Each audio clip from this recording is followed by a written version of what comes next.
On va passer à notre septième rendez-vous, donc qui est sur la thématique tous concernés, les nouveaux visages du réseau. Et je vais laisser la parole à Anaïs Paré, qui travaille, qui est chargée de mission santé mentale au CEAPSI et qui va être la modératrice de cette table ronde et va vous présenter les différents intervenants qu'on remercie chaleureusement.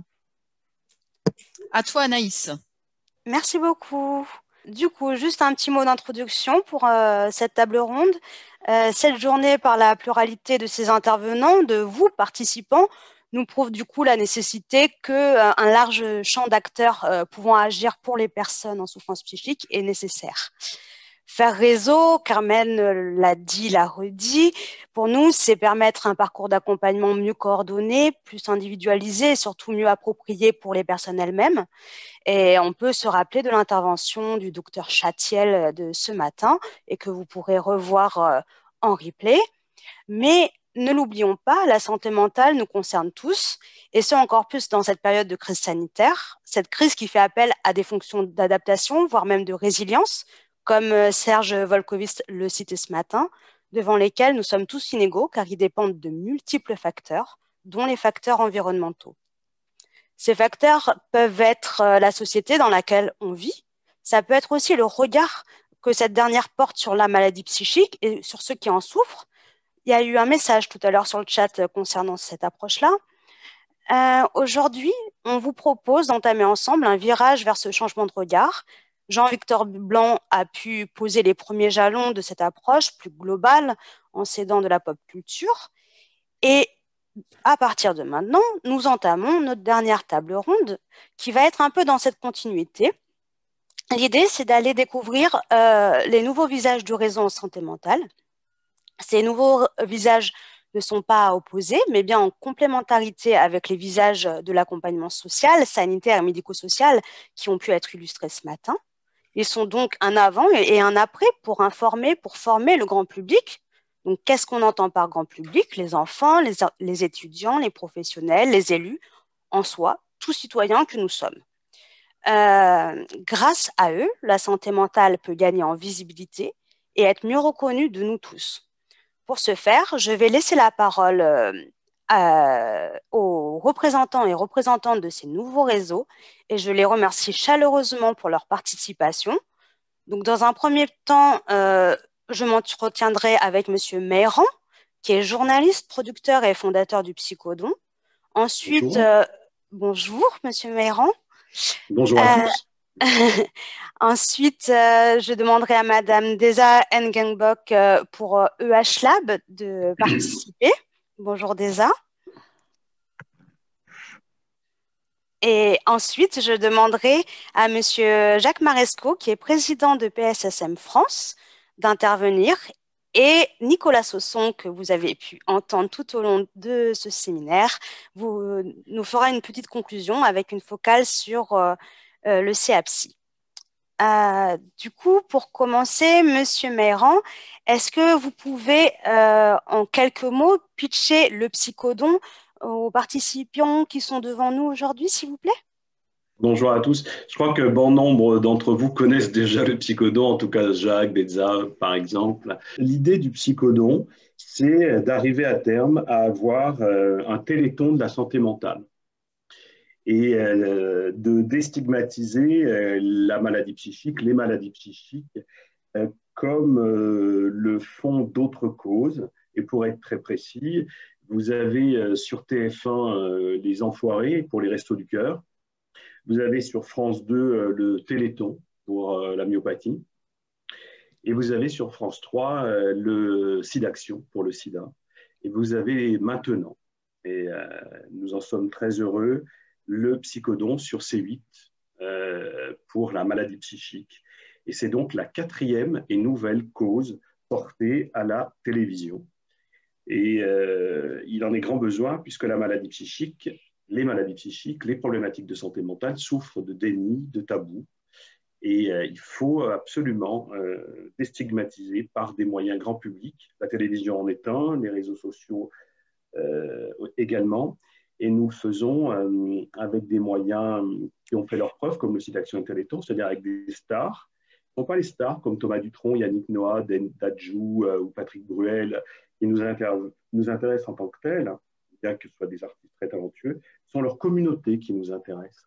Et lorsqu'ils postent, par exemple Dadju, lorsqu'il poste vers une communauté de 4 millions, eh bien, il déstigmatise, s'il dit psychodon. Parce que psychodon, c'est comme le Téléthon pour la myopathie ou le SIDAction pour le sida. Ça veut dire la maladie psychique est cause. Et il viendra un moment où la maladie psychique devenue cause deviendra légitime, cause légitime faite, l'appel aux dons, la collecte se fera. Et il faudra du temps. Parce qu'aujourd'hui, la Fondation de France, qui est notre collecteur répartiteur, reçoit des sacs de chèques pour le cancer tous les jours, toutes les semaines, des sacs de chèques pour le sida. Mais les sacs de chèques pour la maladie psychique n'abondent pas. Loin s'en faut, il n'y a même pas un sac par an. D'accord. Alors, l'idée, si je comprends bien, c'est par différentes célébrités de multiplier les réseaux et même agrandir ce réseau. Donc, c'est que chaque citoyen puisse prendre sa part, on va dire. Se servir de la notoriété de personnalités publiques. Là, nous, c'est Dadju pour les jeunes, c'est Dave pour d'autres, c'est Patrick Bruel, c'est Thomas Dutronc, c'est Clara Labruni, c'est enfin toutes les stars qui chantent pour le psychodon. Et amener la marque psychodon dans leur communauté pour qu'elle fasse sa promesse. Vous savez qu'une marque a une promesse. La promesse de la marque psychodon, c'est de faire de la santé mentale une cause, et qu'une cause légitime, collecte abonde. Et donc, amener la marque psychodon avec la notoriété des artistes, s'en servir comme des vecteurs de déstigmatisation, amener la marque psychodon au grand public par un portage d'une marque mythique qui est l'Olympia, et puis des chaînes de télévision comme C8, les Indes Radio, Psychologie Magazine, enfin tous les partenaires du psychodon pour que psychodon devienne marque de déstigmatisation et que santé mentale devienne cause. D'accord. Alors, dans ces cas-là, qui sont les partenaires du psychodon? Qui crée le psychodon? Alors, comme souvent, l'histoire d'un mouvement, c'est souvent une histoire au départ d'hommes et de femmes. Il se trouve que moi, je suis journaliste de formation et j'ai interviewé d'abord pour RTL avec Jean-Claude Brialy au début de ma carrière, donc des stars, puisque je couvrais les festivals d'été pour RTL. Ensuite, à Bayard Presse, RCF La Croix, j'ai interviewé pendant 10 ans des chefs d'entreprise, et puis à BFM Business ensuite, à BFM, et puis bon bref. Donc tout ce carnet d'adresses, je l'ai mis au service du psychodon. Et j'ai raconté mon histoire dans un livre qui s'appelle La poire en bois, le premier vecteur de déstigmatisation, où je raconte qu'on peut être touché par la maladie psychique dans sa fratrie, parce que mon frère est touché par des troubles schizophréniques, et qu'on peut quand même avoir un devenir, même si la maladie psychique impacte nos vies et impacte nos familles. Et puis, ça m'a amené à être président de l'UNAFAM dans ma région, en Rhône-Alpes, au départ. C'est comme ça que j'ai compris que les acteurs étaient très divisés, qu'il y avait là l'UNAFAM, là, je ne sais pas moi, plein, et qu'ils avaient chacun leurs enjeux, chacun leur plaidoyer, parfois même des guerres de chapelle entre eux. Je me suis dit, ce serait top qu'on ait un SIDAction ou un Téléthon. Mais en fait, ils ne vont jamais y arriver parce qu'ils sont trop éclatés, ils se tirent trop dans les pattes, ils sont trop sur leur plaidoyer, sur leur petite collecte, et qui sont indispensables. Il faudrait arriver à se fédérer. Ça ne s'est pas fait. Alors, il a fallu qu'on monte une marque, qu'on convainque. Je crois que de convaincre les acteurs du réseau du champ de la santé mentale, ça a été plus difficile que de convaincre les stars de la télévision, ou de convaincre les Indes Radio, ou les partenaires presse, ou Google, ou Facebook, enfin tous les partenaires d'aujourd'hui. Ils étaient tellement divisés, éclatés, en chien de faïence quand même, parce que chacun a des besoins financiers, donc la collecte pour eux c'est important, mais même si leur singularité est riche, ce n'est qu'en rassemblant des petits ruisseaux que fleuve, c'est-à-dire cause santé mentale, se fera. Mais du coup, comment dire, l'idée, c'est aussi qu'il n'ait pas peur, on va dire, entre guillemets, d'être effacé devant la marque Psychodon. C'est comment Psychodon peut être un projet partenarial de réseau avec chaque association médico-sociale, sanitaire qui garde sa propre individualité, j'ose dire, et identité. C'est ça l'enjeu, sa propre singularité. Alors pour ça, on tente différentes modalités. La première, c'est que nous allons monter un comité des parties prenantes, où il y a des membres comme Santé Mentale France, comme Denis-Kerr, comme Fondamental, comme l'UNAFAM, comme Différents et Compétents, comme FALRE, enfin bref.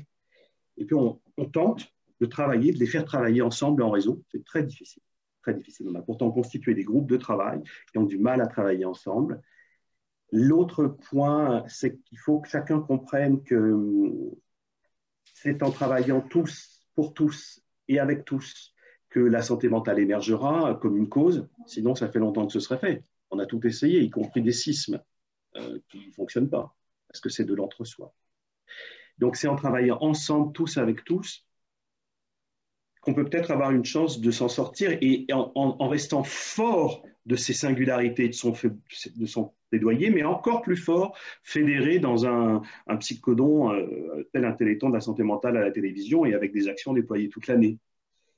Et pour ça, on a un collecteur qui est la Fondation de France et des associations. Toutes les associations peuvent postuler aux appels à projets 3 fois par an pour la recherche, pour l'accompagnement des malades et des familles, et pour les actions de prévention sur les territoires, et elles sont toutes traitées de la même façon, et les fonds sont redistribués à tous les acteurs du champ.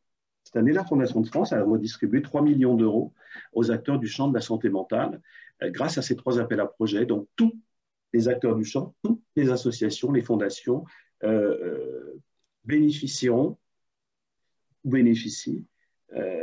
On va reprendre la théorie du président Macron, puisque le psychodon est sous le patronage du chef de l'État, de cette théorie du ruissellement, c'est-à-dire que c'est en collectant pour tous, vers tous, et en répondant aux appels à projets de la Fondation de France chaque année, dans les 3 champs, la recherche, la prévention, l'accompagnement des malades et des familles, que les fonds seront distribués. C'est comme ça qu'on peut garder à la fois sa singularité, son plaidoyer, et adhérer à un mouvement global, enfin, fédérateur comme le psychodon.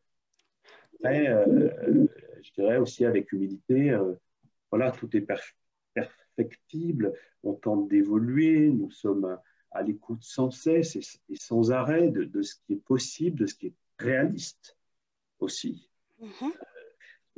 C'est peut-être important à signifier ça, parce que derrière le réseau, on est des hommes, on est des femmes, on est des structures avec des moyens qui nous sont propres. La plus-value du réseau, c'est aussi une certaine mutualisation, mais il y a certains écueils que vous avez pu nous citer. Peut-être, vous m'avez dit quelque chose lors de la préparation qui était de se dire que le psychodon pouvait être un projet qui mettait en valeur non pas les artistes, mais bien les personnes en souffrance psychique et aussi les structures d'accompagnement et les professionnels. C'est peut-être le message qu'on peut faire passer aujourd'hui. C'est ça. La lumière qui est projetée à l'Olympia et à la télévision, moi je le dis toujours, et je l'ai dit à Yannick Noah cette année sur le plateau, et je le redirai chaque fois qu'il en ait besoin ailleurs, ce soir-là, ces jours-là, ce n'est pas vous les stars. Les stars, ce sont les personnes qui sont touchées par la maladie psychique. Et vous avez vu la façade de l'Olympia, c'était écrit « Unis face aux maladies psychiques ». C'est la grande fête de la maladie psychique. Il y a bien une fête du SIDAction avec les Solidays. Il y a bien des fêtes pour les Enfoirés et les Restos du Cœur. Alors nous, on a un chemin colossal à faire. Il faut que les acteurs se fédèrent, travaillent ensemble, nous aident. Pas jouer perso, jouer collectif, pas jouer petit budget, jouer grande envergure et avancer ensemble.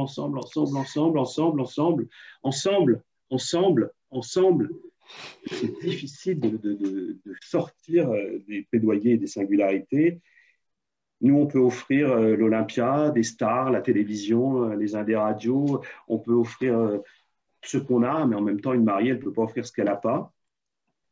Et si on n'est pas ensemble, chacun de nous, nous, on peut faire un grand psychodon sans les acteurs, mais si on n'est pas plus fédérés, les acteurs du champ de la santé mentale, moi, je pense que ce sera dommageable à un moment ou à un autre. Ouais. D'accord. Alors, juste peut-être pour conclure, je me rappelle du propos d'Antoine Virgili, infirmier ce matin, qui disait que la notion du réseau au sein de l'hôpital n'était pas un terme forcément employé parce que il y avait une culture des fois un peu de travailler entre soi. Et je pense que là, entre autres avec vous présents aujourd'hui, on est dans une bonne voie pour commencer à travailler ensemble, ça va se faire étape par étape, c'est un travail long.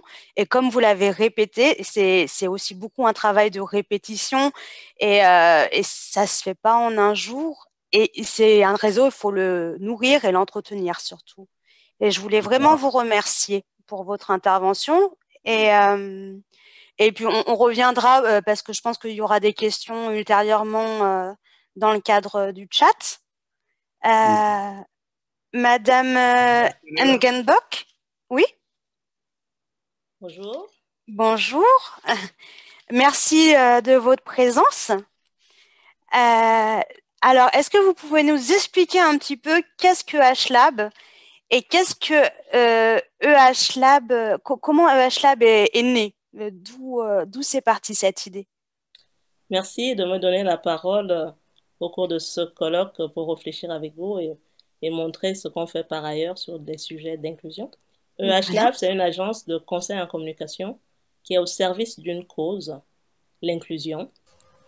C'est une agence qui est formée sur un modèle économique hybride avec une offre à double facette, c'est-à-dire d'un côté des campagnes d'intérêt général et de l'autre côté des prestations de services pour des clients. C'est un positionnement unique qui prône une vision positive et offensive du handicap dans la société avec un modèle performant au service d'une croissance dynamique. La raison d'être de mon entreprise, c'est d'agir pour une société plus inclusive, plus harmonieuse et plus belle, en permettant à chaque individu, notamment les personnes en situation de handicap, de contribuer à une société plus productive, plus créative, mais surtout plus résiliente. Et cette raison d'être, elle est basée sur une conviction forte, c'est que la diversité de notre humanité est une richesse pour la société tout entière qu'il s'agit de faire fructifier au profit de chacun et de tous. Et le handicap, qui est l'une de ces différences apparentes, loin d'être une absence, un manque ou un état qui suscite la peur, est une source de création de valeur pour notre société. Donc, c'est une raison de se rapprocher et non pas de se rejeter. Mon agence existe depuis 9 ans et demi. C'est à son compte 6 campagnes d'intérêt général à fort impact social et la toute dernière campagne qui a été lancée en octobre de l'année dernière est sur la question des troubles psychiques. Il s'agit d'une installation de scénographie digitale qui utilise les technologies, les nouvelles technologies comme levier pour faire comprendre de quoi on parle quand on parle de troubles psychiques, pour mobiliser largement la société, créer la conversation, dépasser les tabous et finalement créer des liens entre les peuples.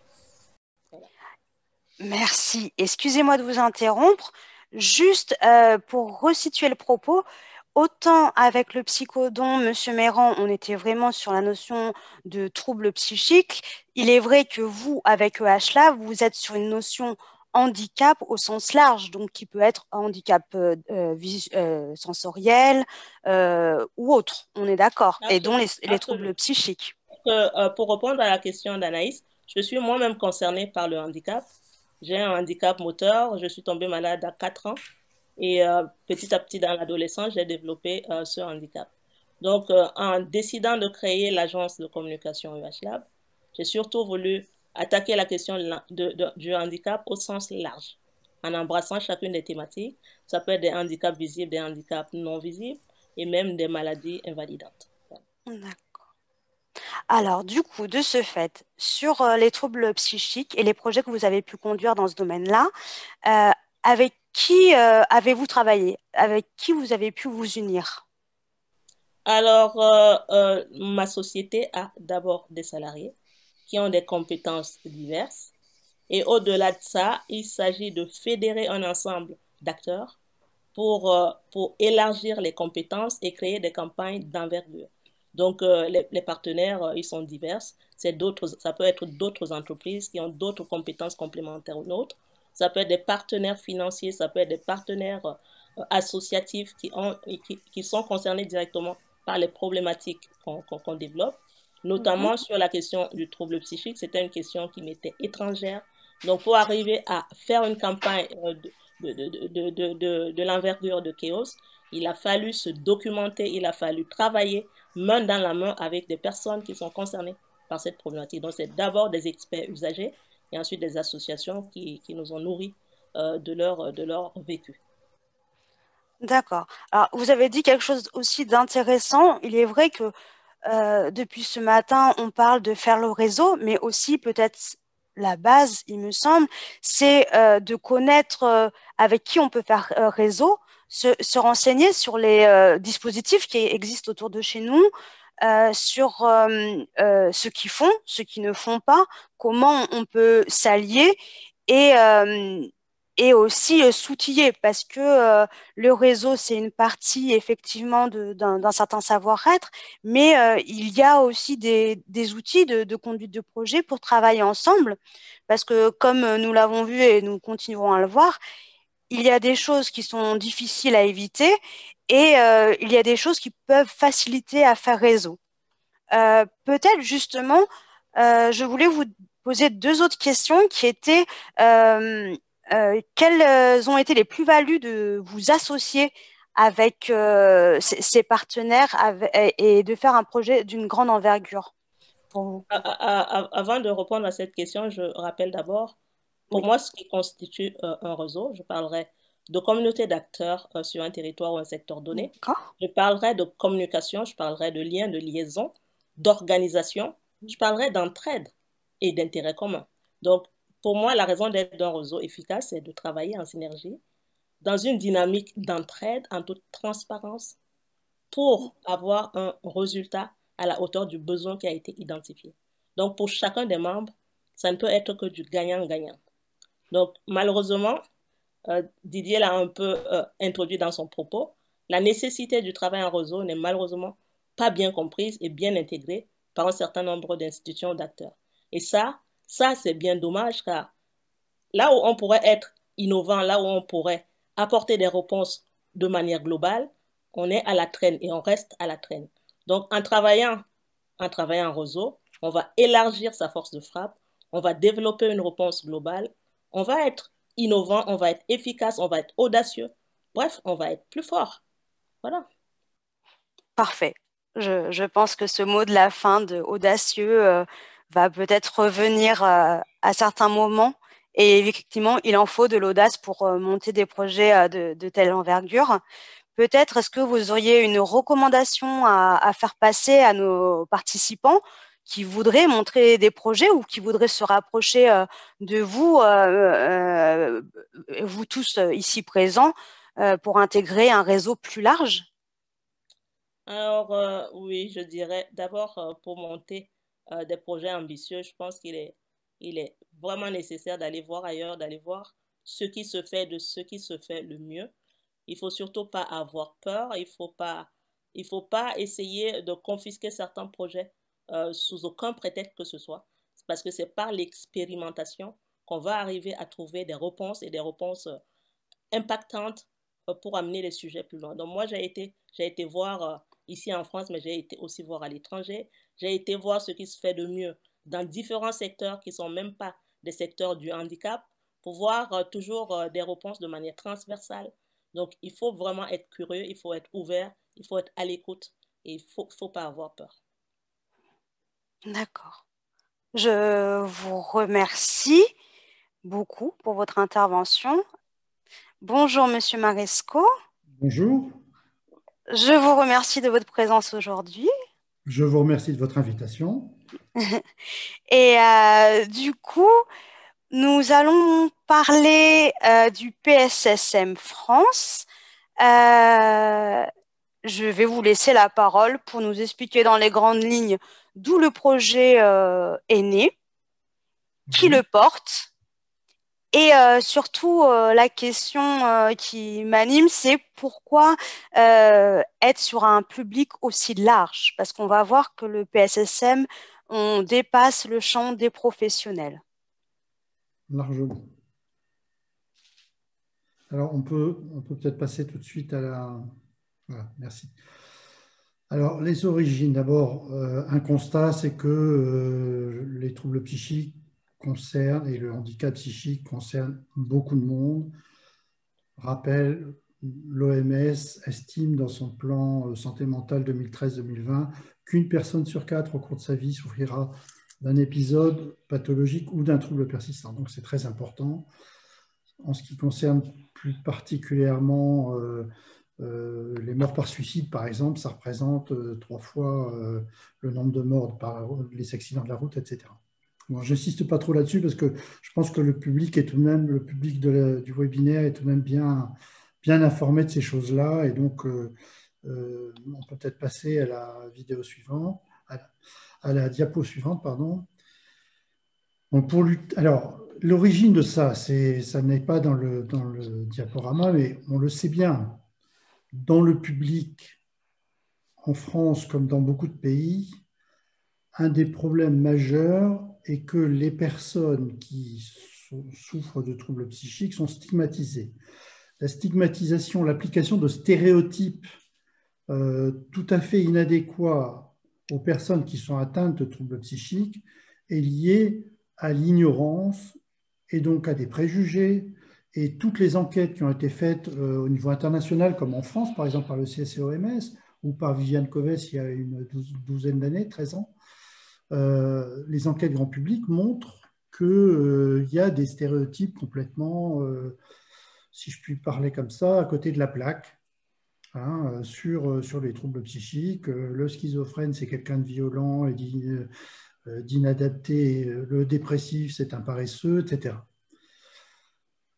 Ces stéréotypes, cette stigmatisation a entre autres pour conséquence qui est partagée, stigmatisation qui est partagée par les personnes qui sont atteintes des troubles elles-mêmes et de leur entourage, hein, souvent.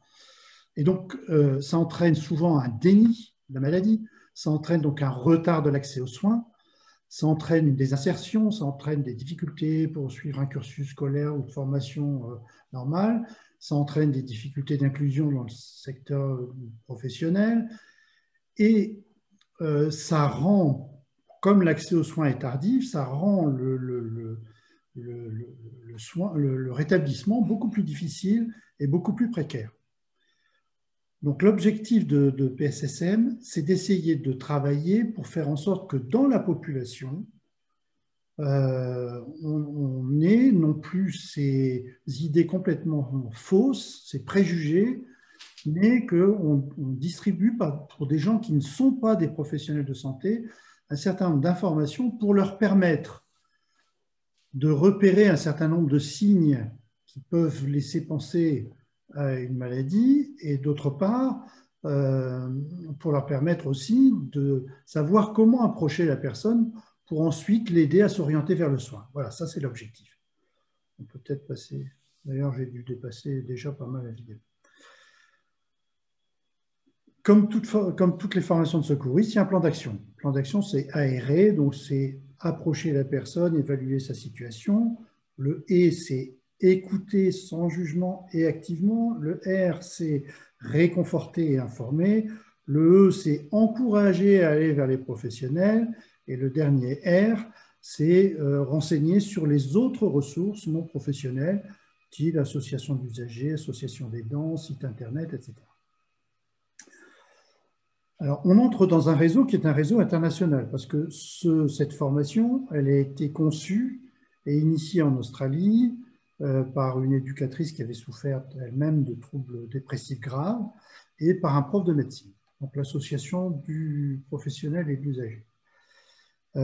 C'est un programme qui est mis en œuvre dans 25 pays, et il y a des diffusions, un certain nombre de diffusions de programmes comme ça qui sont validés au niveau international. Alors, nous, pour l'instant, on en est à ce qu'on appelle la formation standard, hein. Mais on est en train de réfléchir à une formation spécifique pour les professionnels qui travaillent avec les adolescents et les jeunes adultes, par exemple, hein. Donc, adapter le programme international en France. On est en train de réfléchir à adapter le programme international qui existe aussi pour s'adresser directement aux adolescents, hein. Pour l'instant, on est une création récente et on est au programme standard sur les conseils d'ailleurs de MHFA, Mental Health First Aid, qui est l'organisme non lucratif international qui a créé ce programme.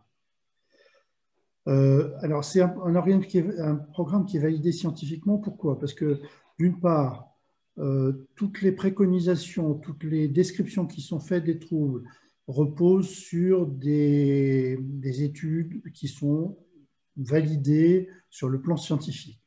Deuxièmement, toutes les préconisations, toutes les recommandations qui sont faites dans la formation aux secouristes ont été validées, c'est la règle, à plus de 80% par des groupes mixtes qui sont composés à part égale d'usagers, d'aidants, de professionnels de terrain, cliniciens, et d'universitaires et de chercheurs.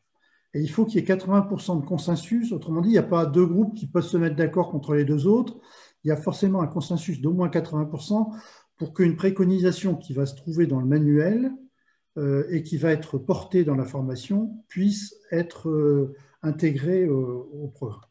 Voilà. C'est un programme qui a été alors, très rapidement adopté par les pouvoirs publics, puisque sans même que nous, on ait le moindre contact avec quelques personnalités politiques que ce soit, ou quelques cabinets ministériels, il a suffi qu'on transmette une note à notre correspondant à la Direction générale de la santé, et c'est remonté au cabinet qui a intégré, formé les étudiants au PSSM, comme une des 25 mesures phares du plan national de santé publique, confère la conférence interministérielle pour la santé de mars 2018. Et puis, ça a été intégré dans la feuille de route de Mme Buzyn, puisque c'est l'action 4, et la feuille de route de Mme Buzyn, même plus elle, présentée au comité stratégique en juin 2018, et qui est toujours d'actualité, a ajouté une deuxième action, former les professionnels de l'habitat inclusif, dans le domaine du CLAPSI, bien sûr, au PSSM.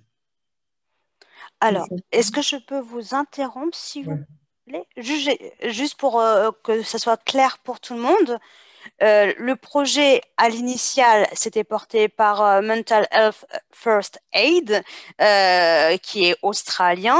PSSM France a permis la traduction et surtout la transposition du programme au vu des spécificités françaises de l'organisation du réseau français. Et pour ce faire, vous avez pu vous allier avec Santé Mentale France et l'UNAFAM pour justement faire consensus entre les professionnels, les proches et les personnes concernées. Alors oui, alors en France, l'origine, ceux qui ont découvert le programme, c'est l'INFIP. C'est un organisme de formation spécialisé en santé mentale qui existe depuis 1975. Et le directeur de l'INFIP est venu me voir quand j'étais président de Santé Mentale France pour me dire, voilà, on a détecté un problème. Il était, lui, sollicité, son public, à lui, c'était des professionnels de la santé ou du médico-social. Et puis un jour, il a été interpellé par une entreprise qui voulait former un certain nombre de ces professionnels qui n'étaient pas, je crois que c'était le secteur des transports, qui n'étaient pas du tout du domaine de la santé ni du social. Et ils ont cherché un programme et ils ont trouvé celui-là.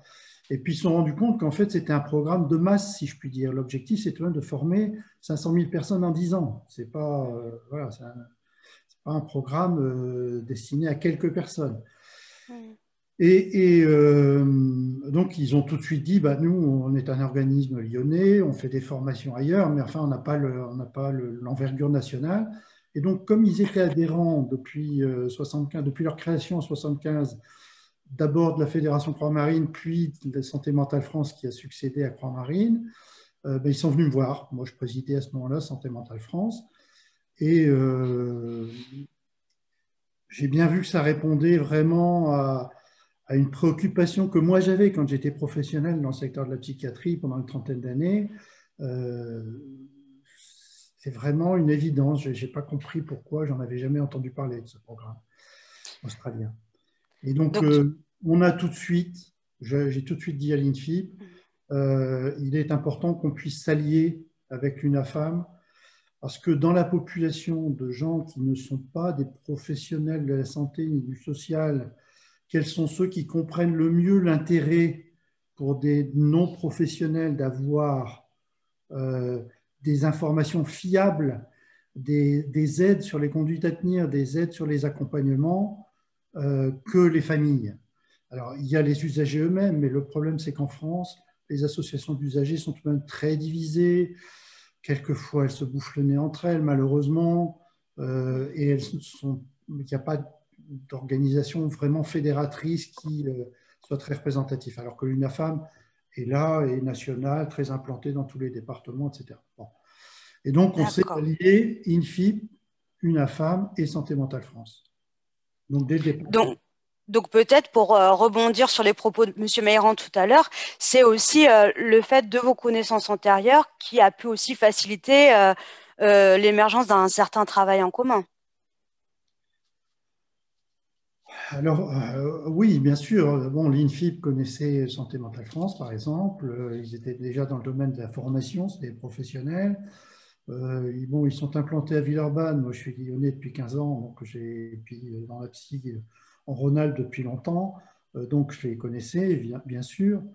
Et par ailleurs, l'UNAFAM, le Santé Mentale France, d'abord Croix-Marine, puis Santé Mentale France et Agapsy, on travaillait avec l'UNAFAM et on était des partenaires, bien sûr, depuis de longue date. On avait fait des travaux communs, d'ailleurs, préalablement. Non, je pense que c'est important de le dire pour nos auditeurs, cette importance d'apprendre à se connaître, même si on change de structure, le fait de conserver les contacts qui pourront toujours être utiles pour créer de nouveaux projets dans d'autres dynamiques ultérieures. Là où je partage un peu le point de vue de Didier Meyrand, c'est vrai que nous, on a été, si vous voulez, un peu poussé par les pouvoirs publics presque. À partir du moment où on a transmis une note à la Direction générale de la santé, qui l'a transmise au cabinet, le cabinet, au mois de mars, a annoncé, enfin le Premier ministre en réalité, puisque c'est lui qui préside le comité interministériel pour la santé, ils ont annoncé fin mars que ça y est, former les étudiants de PSSM était une des actions phares. Or, nous n'avions encore pas reçu la visite de la déléguée australienne qui allait nous aider à construire le programme. Hein, la déléguée australienne, puisque le programme est d'origine australienne et que le siège de MHFA reste en Australie. Donc, on n'avait pas, on n'était pas prêt du tout et on avait presque été contraint d'aller très vite du fait qu'il y avait eu des annonces des pouvoirs publics et que derrière, du coup, les services ministériels qui sont là en charge d'appliquer la politique définie par le gouvernement nous poussaient en disant quand est-ce que vous commencez ceci, quand est-ce que vous commencez cela, est-ce qu'on peut faire une formation pilote, etc. Voilà. Alors, il a fallu aller vite et là où je partage un peu avec Didier Meyrand, c'est vrai que le champ de la santé mentale est tout de même assez éclaté, hein, et que c'était difficile de vouloir mettre 30 personnes autour de la table et faire en sorte qu'ils se mettent d'accord rapidement, alors que les échéances, elles étaient brèves pour nous, enfin, on était poussés, quoi. Voilà. D'accord. Alors, je reprends juste la parole parce que l'heure tourne néanmoins.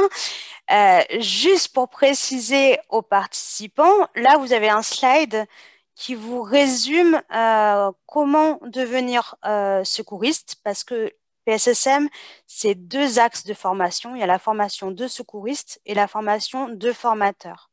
Si vous avez la moindre... Oui. Alors, PSSM France, alors pour l'organisation est la suivante. PSSM France, c'est une association en 1901 qui a été constituée par les 3 partenaires dont je vous parlais tout à l'heure, qui aujourd'hui s'élargit, hein, elle est ouverte à d'autres personnes. Elle crée l'ingénierie pédagogique, hein, pour former les secouristes. Donc, elle a adapté le programme. Donc, il y a un manuel, là, je vais vous le montrer, hein, c'est le manuel des premiers secours en santé mentale, qui est remis à chaque secouriste. C'est nous qui l'avons traduit et adapté de l'australien. On a traduit et adapté les exercices qui sont faits en formation, le diaporama, etc. Voilà. Donc, PSSM France fait ça. Et par ailleurs, PSSM France forme les formateurs. puisque pour former des secouristes, il faut des formateurs. Donc, on fait ces deux choses-là. Une fois que les formateurs sont formés, ils ont, sous réserve de respecter les engagements qu'ils prennent au moment de la formation de formateur, c'est-à-dire respecter la pédagogie, ne pas modifier les contenus, etc., pour les raisons que je vous expliquais, parce que c'est vraiment quelque chose qui est cadré, eh bien, c'est à eux de prendre l'initiative d'organiser des formations. Moi, je vais vous donner un exemple. J'habite dans la banlieue lyonnaise, à Corba. J'ai écrit au maire de la commune pour dire, voilà, si vous souhaitez que j'organise des formations pour les gens de la commune, eh bien, je suis prêt à le faire, mais c'est mon initiative. Voilà. Si je suis, parce que je suis retraité, bon, mais Santé Mentale France m'a aussi demandé d'assurer des formations, puisque je suis aussi formateur, j'ai suivi le cursus normal. M'a demandé d'assurer une formation à Grenoble il n'y a pas longtemps. J'ai assuré une formation à Grenoble pour le compte de Santé Mentale France. Donc, c'est Santé Mentale France, c'est l'INFIF, c'est l'UNAFAM, c'est l'association locale, c'est le CEAPSI, c'est le CREPSI d'Alsace qui a des formateurs, c'est le CREPSI des Pays de Loire qui a des formateurs, etc. C'est Iris Messidor, etc., etc. Donc, ce sont eux qui ensuite prennent l'initiative d'organiser les formations. Pardon. Mais avec engagement, avec le respect des engagements qui sont pris au moment où la personne a suivi la formation de formateur. D'accord. Alors, peut-être juste pour conclure le propos, pour respecter un peu le timing, je vous remercie en tout cas. C'est juste, j'espère que ces 3 interventions vous donneront l'envie l'année prochaine d'aller chanter à l'Olympia, d'aller vous former au PSSM, car nous avons pu faire les 2 expériences qui peuvent être très enrichissantes professionnellement et personnellement, et que de projets pourront se tisser peut-être avec EH Lab. Juste, Monsieur Maresco, est-ce que vous avez une vigilance à donner aux spectateurs s'ils veulent monter un projet partenarial dans les jours à venir, dans les mois à venir, malgré le confinement, malgré la crise sanitaire? Quels seraient vos derniers mots? Oula, c'est un peu compliqué. Une seule vigilance, ça paraît peu. Une seule. Mais je sais que vous en avez plusieurs. Oui.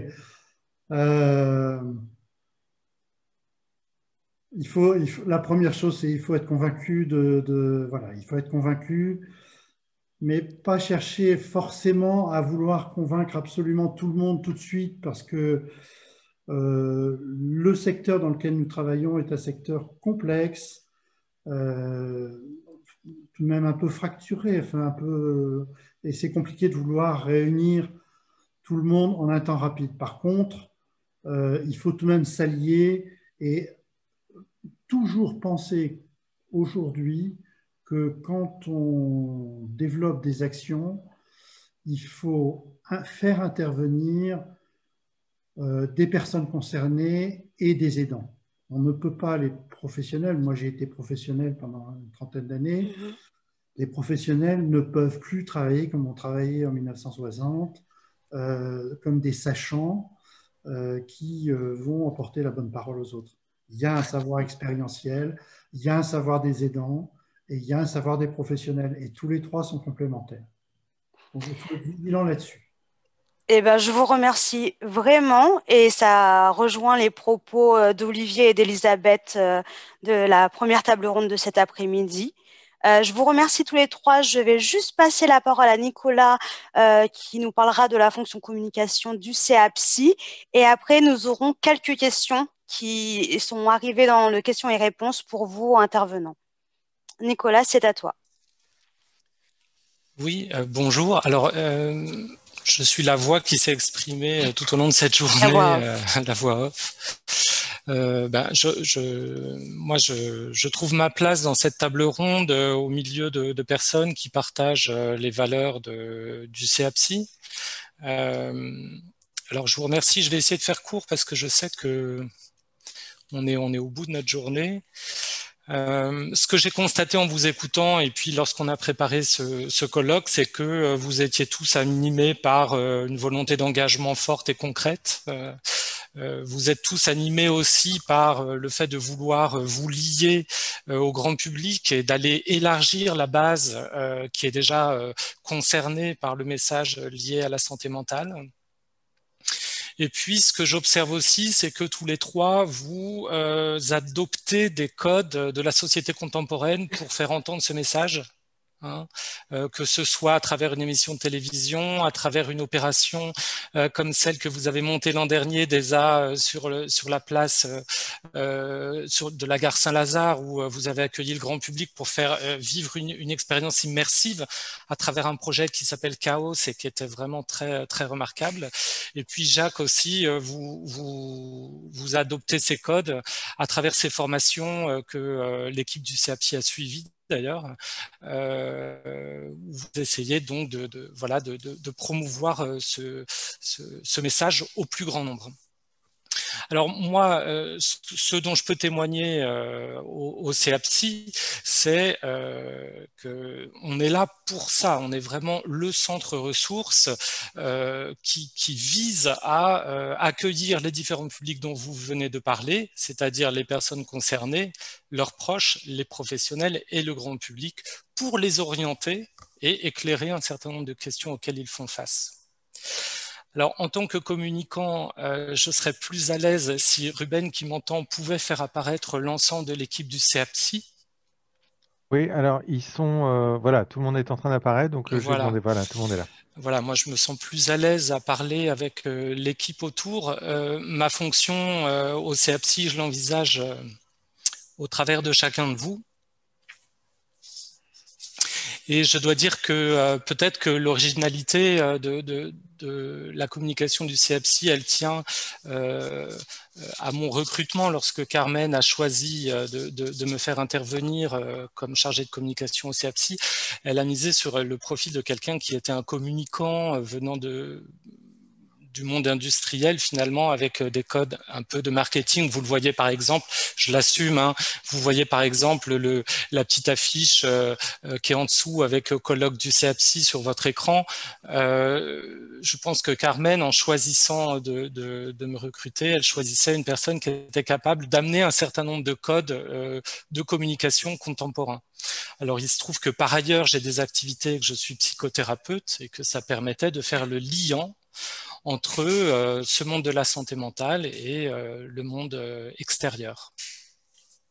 Donc moi, ma fonction de communicant, elle part de la base et du travail de mes collègues, qu'il s'agisse des appuis qu'ils donnent aux personnes individuelles ou aux structures, ou qu'il s'agisse du travail qui est fait à travers la fonction observatoire que mène Aboubakri.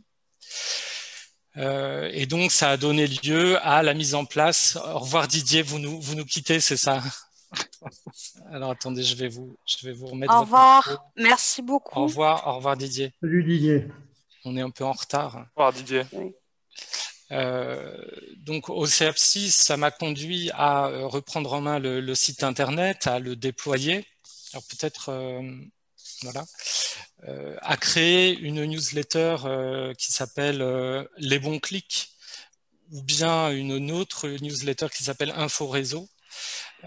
Ça m'a conduit aussi petit à petit à mettre en place les réseaux sociaux, Twitter, bientôt Facebook, bientôt LinkedIn. Bon, somme toute, c'est assez classique. Mettre en place une mailing list aussi pour se réseauter au maximum de monde. Alors, ce travail-là, il retourne au terrain au bout d'un moment. Et j'ai choisi de vous présenter un projet qu'on a monté au sein du CAPSI depuis un peu plus d'1 an. Nous avons enregistré des témoignages de créateurs d'un GEM, du GEM Étoile du Sud, dans les Yvelines. Et nous avons créé une 50aine de petites vidéos d'1 minute. Alors, je demande à Ruben de préparer celle de Claudie. Et donc, nous allons passer 1 minute à regarder l'une de ces pastilles et puis je vous en reparle juste après. Donc si Ruben, tu veux bien basculer sur la vidéo de Claudie.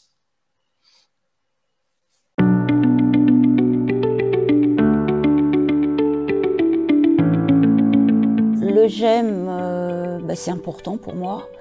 Je suis extrêmement régulière. J'avais beaucoup de trous de mémoire, sauf pour le GEM. Donc, ce qui veut dire que je m'y sens bien. Quand le GEM est fermé, par exemple pour les vacances, franchement, ça manque. Moi, je suis quelqu'un qui vit seul, avec mon chat, mais quand même. Et un fils qui est un petit peu loin de chez moi, même si on s'appelle beaucoup.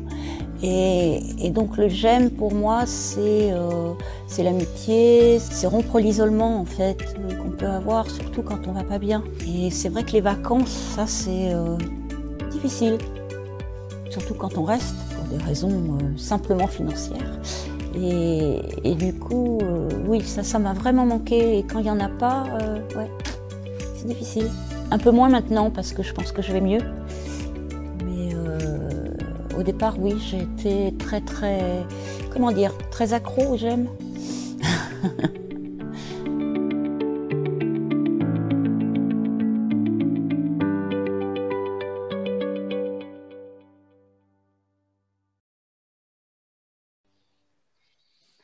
Voilà. Alors, cette vidéo, elle montre comment on peut, grâce aux outils actuels, activer un réseau, l'entretenir, puisque cette vidéo, elle a vocation à être diffusée, elle sera bientôt disponible sur notre site internet et sur un certain nombre de plateformes.